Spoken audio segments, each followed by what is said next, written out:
मुंबईमध्ये उद्धव ठाकरेंचं निवासस्थान असलेल्या कलानगर परिसरामध्ये रश्मी ठाकरे यांचा भावी मुख्यमंत्री असा उल्लेख करत बॅनरबाजी करण्यात आलेली आहे।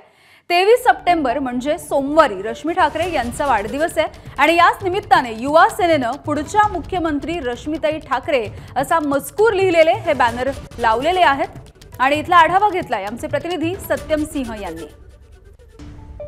मुंबईच्या वांद्रे कलानगर परिसरात माजी मुख्यमंत्री उद्धव ठाकरे यांच्या पत्नी रश्मी ठाकरे यांच्या वाढदिवस निमित्ताने पुढच्या मुख्यमंत्री अशा पद्धतीने मोठ्या प्रमाणात पोस्टरबाजी करण्यात आला आहे। आपण एकंदरीत पाहिलं मातोश्रीच्या बाहेर चक्क या ठिकाणी पुढच्या मुख्यमंत्री आपला परिवाराच्या त्याचे प्रतिबिंब तुमच्यामध्येही दिसतात अशा पद्धतीने या ठिकाणी बॅनर आहेत लावण्यात आला आहे। जे पोस्टर लावले ते युवा सेनाचे पदाधिकारी आपल्या सोबत आहेत।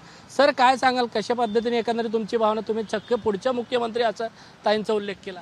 मागचे मुख्यमंत्री जे होते ते उद्धवसाहेब ठाकरे होते महाविकास आघाडीकडनं, आणि यावेळेस पण आम्हाला इच्छा आहे की ठाकरे परिवाराचाच मुख्यमंत्री होणार आहे। शिवसैनिक प्रत्येक युवा सैनिकांची महाराष्ट्रभरातील सर्वात लोकांना लोकप्रिय असे वाटलेले उद्धवसाहेब मुख्यमंत्री होते आणि आम्हाला नक्कीच अपेक्षा आहे। रश्मीताईंचा पण वाढदिवस आहे आणि आपण बघितलं आता दिल्लीला पण आतिशी मार्लेना यांनी शपथ घेतलं, म्हणजे दिल्लीसारख्या राज्यात 3 महिला मुख्यमंत्री झाल्यात आणि कुठेतरी महाराष्ट्राला पण महिला मुख्यमंत्री मिळावं अशी लोकांकडनं अपेक्षा आहे। कॅमेरामॅन हेमंत कदम सोबत सत्यम सिंह, एबीपी माझा, मुंबई।